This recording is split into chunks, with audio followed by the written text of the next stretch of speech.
All right, this is the Yom Yom for today and for tomorrow. Nails, cutting your nails. In Judaism, your fingernails are very, how do you say, negative things. Fingernails, especially when they're cut off from the hand. And so fingernails. So it says after my father cut his nails, he would put up a little piece of wood, and then he would burn them, put them aside and burn them. Some people burn them all. Okay, a lot of people throw them away. A lot of people wash them down. But it's supposed to be in a place where a pregnant woman will not pass over the nails, cut off nails. It says it's a dangerous thing. Huh? Okay. In terms of scholarship and aptitude, one of the Hasidim of the Rebbe was called Elia Abeller. Abeller, that was his name. As far as learning and intellect, he was a very simple person.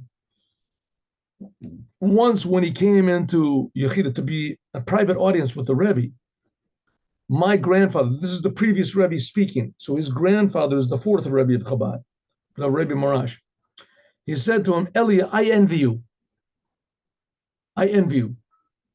Now the Rebbe Marash was a very, very holy person, and he helped a lot of people, a tremendous amount of people. But nevertheless, he said, and he was also a big genius, but he said to this Hasid, I'll tell you the truth, I envy you. Now, if he said a thing like that, he wasn't just flattering him. He was saying the truth. He was saying the truth. The Rebbe would not say a false thing just for some ulterior motive, just to impress somebody. He says, I envy you. You travel to various fairs in the world. You in places where they sell, you meet a lot of people. Sometimes in the middle of a business transaction, you get into a warm discussion about a Jewish saying. A saying from Ein Yaakov. Ein Yaakov is a book of the mostly the stories written in the Talmud. And you arouse the other fellow's interest in studying Talmud, law, and Chassidut. In other words, you meet all sorts of people. Said the Rebbe, I sit here and I'm dealing with the Chassidim all the time. Once in a while, a non-religious person comes into my room. But you deal with people like this all the time, and you also deal with a lot of non-Jews.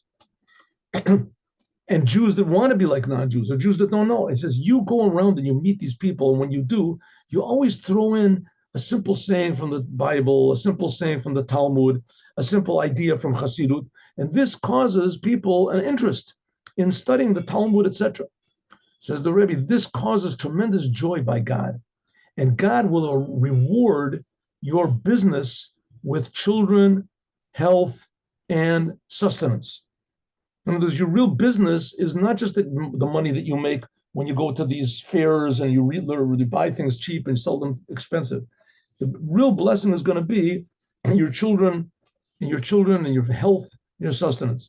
The larger the fair, the more work there is, and the greater the livelihood earned. In other words, the more that you're in the world, the better. I remember somebody once called me up, and I took it from this. He called me up, and he had a degree in, I don't know, something, computer science or whatever it was, or a lawyer. Anyway, couldn't find a job. So he took a job in a hardware store. And he was going crazy. He didn't know what to do. And somebody told him to call me up. So he called me up, and he said his wife is angry, he's not earning enough, and this. And so I said, listen, you called me up, so I'll tell you what I think. I think that, the whole thing comes from your attitude. You're not miserable because of your job, and your wife is not angry because of your job. The wife is angry because of your attitude. And that's why you're miserable, because of your attitude. So you have to realize that you're in a place where you meet people. Worked in a hardware store, you meet people, right? People come in, you can say a good word to them. You don't know what a good morning says to a person. You smile at somebody, say a genuine good morning, not a business good morning. What it could do, it could save a person's life. You have no idea. And you can say a word from the Torah. You can say a positive thing. You say, get a nice idea, right?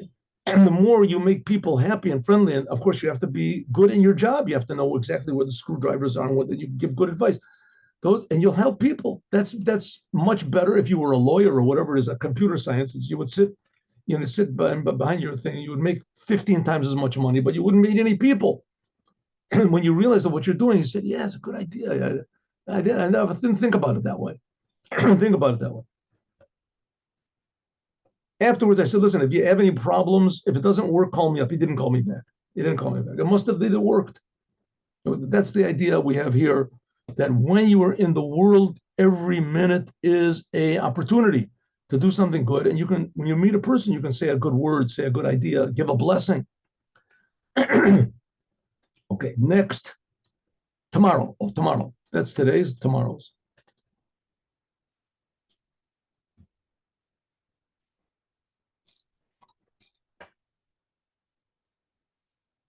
Some recite the Shema in the morning before they pray to fulfill the obligation of reciting Shema in its proper time.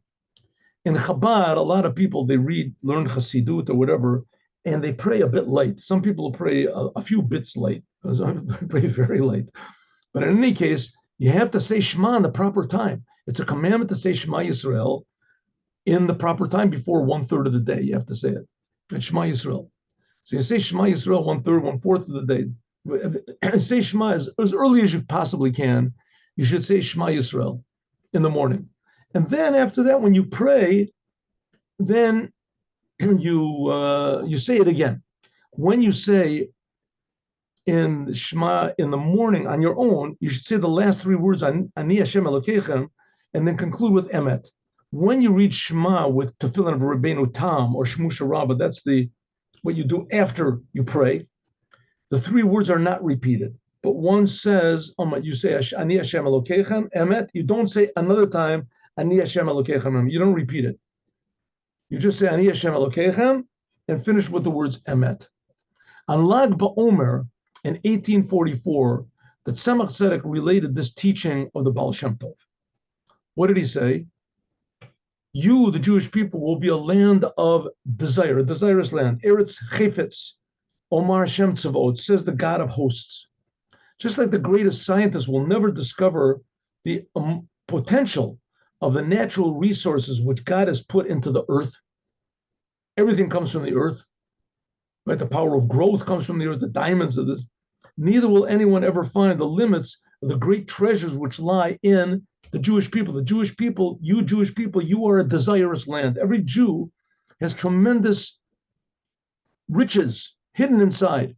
The Baal Shem Tov said, I want to make the Jewish people yield the type of produce which the land of Israel, God, in other words, the Jewish people, is capable of giving. Right? You have a big field, and all you grow on the field is, let's say, one tree or something like that, because you just can't. And the field is really has the potential of growing, thousands and millions of tons of wheat and potatoes and this, and then underneath the ground there's also hidden gold and diamonds and things like that. All the potential that's there, we have to reveal. That's what the Baal Shem Tov wanted to do. What's the land? The Jewish people. Every Jewish person is a treasure house that is hidden, and we have to. The Baal Shem Tov said, that's what I want to reveal by means of Chassidut. Here we go. Now a story.